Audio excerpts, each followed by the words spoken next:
c'est le moment de parler politique. Elsie, Marc-André, Antoine, bonjour à vous trois. Bonjour. La semaine repart fort pour Christine Fréchette, comme on dit.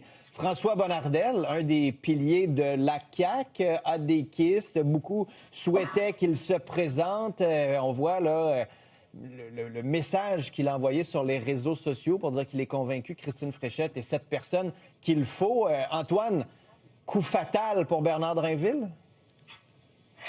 En tout cas, coup dur. Je ne sais pas si c'est le coup fatal. On sait que M. Drainville veut se présenter comme quelqu'un de résilient qui est capable d'encaisser les coups puis de continuer de se battre. Mais M. Bonnardel, en entrevue, a même confié là, qu'il avait parlé, c'était avec Mario Dumont plus tôt aujourd'hui, sur nos ondes, mais il avait parlé à Bernard Drainville puis que Bernard Drainville était très déçu et qu'il comprenait sa déception. Moi aussi, je comprends. C'est vraiment un coup dur parce que c'est l'ADQ. C'est aussi cette sortie sur le troisième lien. M. Bonnardel a comme lui qui a défendu le troisième lien. Antoine, si tu permets, on va l'écouter comme ça, tout le monde va être au diapason. Donc, Mario Dumont lui pose la question. Oui. Est-ce que vous allez faire un troisième lien? Mme Fréchette hésite sa réponse. Troisième lien, M. Dumont, ce n'est pas un projet de société, mais c'est un outil. On est conscient que le tracé actuel n'a pas beaucoup d'appui, autant du côté de Québec, autant du côté de la Rive-Sud. Donc, c'est normal que Christine prenne son temps, prenne quelques jours de plus pour être capable de se faire une tête nécessairement. C'est un projet immensément important. Un coût exorbitant qui pourrait frôler 7, 8, 10, 11 milliards pour 5, 6, 7 minutes de gain. Bon, c'est ça, là, Antoine. Un coût exorbitant pour 5 minutes de gain. On se rapproche des arguments de Geneviève Guilbeault du printemps 2023 où elle avait, avec ses gros cartables, enterré le troisième lien, ou reporté en tout cas. Et moi, ce que je trouve fascinant, c'est que M. Bonnardel, qui a été ministre des Transports, nous dit que ça prendrait des pistes de solutions, selon moi, à court terme. Mais ils sont au pouvoir depuis 2018. Au lieu de toujours faire rêver au troisième lien, puis tu sais, Et lui, c'était les ponts par millions. Au grand truc, il aurait dû mettre toutes sortes de choses en place pour finalement régler, en tout cas en partie, des problèmes de transport entre les deux rives. Je pense juste moi, j'habite Québec, tu sais, juste le service des traversiers, là, c'est empiré depuis qu'ils sont au pouvoir.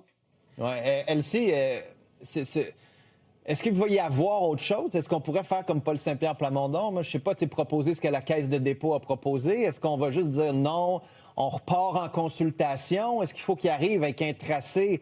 Mais tu sais, les autres tracés qui ont été, ou les autres corridors qui ont été évalués, ça restait des corridors hyper complexes, techniques, chers. Tu sais, la CAQ a pris cela, c'était comme le moins cher, même si personne ne veut. Exorbitant! Puis là, on dit qu'il est exorbitant celui-ci, là. Bien, c'est ça. C'est vraiment un gros panier de crabes, ce projet-là, parce que peu importe la position que Mme Fréchette va prendre, bien, il va y avoir des gens mécontents qui vont remettre en question. Je veux dire, si elle garde le tracé actuel, bon, là, M. Bonnardel a dit, vient de dire finalement la position qu'on peut penser que ça ne sera pas ça. Là, on ne garde pas la position actuelle. Donc, quand on réouvre, ça veut dire que là, nouvelle étude, nouveau aussi, OK, mais vous n'avez pas étudié les anciennes études. Tu sais, c'est pas un nouveau parti qui est avec une proposition. Ça fait 7 ans et demi qu'ils sont là. D'autant plus que M. Bonnardel a été quand même... Il en parlait avant dans l'opposition, là. C'est pas comme s'ils sont arrivés au pouvoir puis c'est arrivé du ciel, là. M. Bonnardel a été ministre des Transports. Donc, c'est quand même... J'ai bien hâte de voir comment ils vont se dépêtrer de ce dossier-là. M. Drainville... Suis le courant, suis la position de la CAQ. Je pense que c'est peut-être plus facile. Mais Marc-André, on repart sur le troisième lien encore une autre semaine? Non, je pense pour le CAQ qu'il faut pas, là, parce que au-delà de la course à la chefferie, Philippe Vincent, là, ici à Québec, il n'y a plus personne qui croit à la CAQ là, sur le dossier du troisième lien. Là. Donc, peu importe la décision que Mme Fréchette va prendre, même hier, en entrevue, elle disait même d'ici 2 semaines. Là. Fait que donc, on fait durer vraiment le plaisir. Puis là, Mme Fréchette, vendredi, elle disait, là, le tracé, le tracé actuel, les gens l'aiment pas. C'est vrai, parce que le tracé actuel ne fait aucun sens, là, actuellement. Vous savez, moi, j'ai toujours été pour le troisième lien, mais le projet qui est sur la table présentement n'est sans doute pas le bon. Et là, est-ce que Mme Fréchette va être capable de faire du judo, puis là, nous arriver avec un meilleur projet que le projet actuel? Et moi, jeudi dernier, j'ai demandé à l'équipe de Mme Fréchette, elle consulte qui? Et si Mais là, on nous dit que le bureau du premier ministre ne voulait pas la briefer là-dessus. Qu'est-ce que As-tu une réponse? J'aurais dit d'aller voir M. Julien. Donc, moi, on me dit « je te reviens », là, à savoir qui, Mme Fréchette. Ben c'est ça, « je te reviens ». Ça, je le connais pas, « je te reviens », là. Bon, « je te reviens ». Fait que Comme mon Faisal appel est le El-Khoury. même. Qui nous le disent, là, qui est présentement, qui présentement est consulté sur le dossier. Et là, est-ce que Mme Fréchette va essayer d'arriver avec un meilleur projet que M. Julien a dans ses cartables actuellement?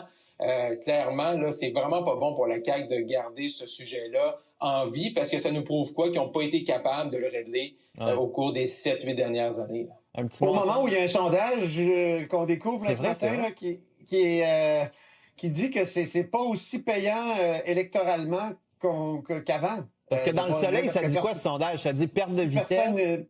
Il y a moins de gens qui y croient et il y a moins de gens favorables. Donc, c'est comme un hochet électoral en déclin. Oui, c'est sûr, Elsie, que quand t'entends François Bonnardel qui nous avait inventé le nombre de ponts par million d'habitants pour nous justifier que ça prenait des ponts, mais là, à Montréal, même si, en tout cas, peu importe, nous dire 7 milliards pour sauver 7 minutes, puis ça, 7 milliards, on est dans le bas de la fourchette. C'est sûr que tu te dis, il va se passer de quoi de gros, là? Bien oui, exactement. Puis c'est pour ça que je trouve que c'est un excellent appui, celui de François Bonnardel, pour, évidemment, la caution Adéquiste et ce qu'il incarne au sein du caucus. Mais ça ramène tout le débat sur le troisième lien parce que lui-même a été très impliqué là-dedans. Ouais. Puis avec le rapport de sa clique qui va être déposé où lui a été expulsé du Conseil des ministres à cause de ses implications là-dedans. On sait que c'est Mme Guilbeault qui va avoir le principal blanc, mais reste que lui était quand même grefté autour de ça. Je me demande si l'appui de M. Bonnardel n'aurait pas dû être sorti plus tard, là, pas pendant ces enjeux de transport très, très grands, mais plus là, vers la fin mars, là, vers un dernier coup de semonce à la fin. À suivre, là, ça n'aura peut-être pas d'impact, mais...